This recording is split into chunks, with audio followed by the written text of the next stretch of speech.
এটা ছিল আমাদের ক্লাবের কালীপুজোর প্যান্ডেল। আর এটা দেখেই আমার মনে পড়ল, তোমাদের সাথে আমার বিজয়ের অভিজ্ঞতাটা শেয়ার করলে কেমন হয়। এই বছরের পুজোটা ছিল আমার কাছে খুব স্পেশাল। কেন বলো তো? কারণ এই বছর আমি প্রথমবার মাকে বরণ করব। তাই তো আলমারি থেকে একটা নতুন লাল শাড়ি ভেঙে ঝটপট সাজুগুজু করে আমি ক্লাবের প্যান্ডেলে চলে এসেছি। সেজে গুজে একটু ছবি তুলব না তা কি হয়? বরণ শুরুর আগে কয়েকটা ছবি তুলে নিলাম। ফাইনালি আমার পালাও চলে এসেছে মাকে বরণ করার। আমি যেহেতু প্রথমবার বরণ করছি, তাই পাশের বাড়ির বৌদি ভাই আমাকে বরণের নিয়ম বলে দিচ্ছিল। বিশ্বাস করো, প্রথমবার এত কাছ থেকে মাকে বরণ করে তো আমার দারুণ লাগছিল।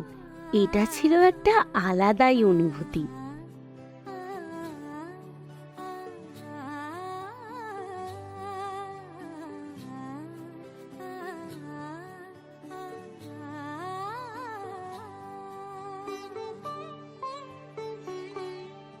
উৎসবের অঙ্গনে আজ সবার আমন্ত্রণ, উৎসবের অঙ্গনে আজ সবার আমন্ত্রণ, উৎসবের শুভালোকে।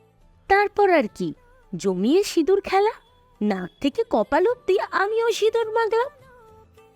আজ আলোকিত পাখিদের দেখা দেখি আমিও সিঁদুর দিলাম। শেষমেশ এই স্মৃতিগুলোকে ধরে রাখতে সিঁদুর মাখা গাল নিয়ে পটাপট কিছু ছবি তুলে নিলাম।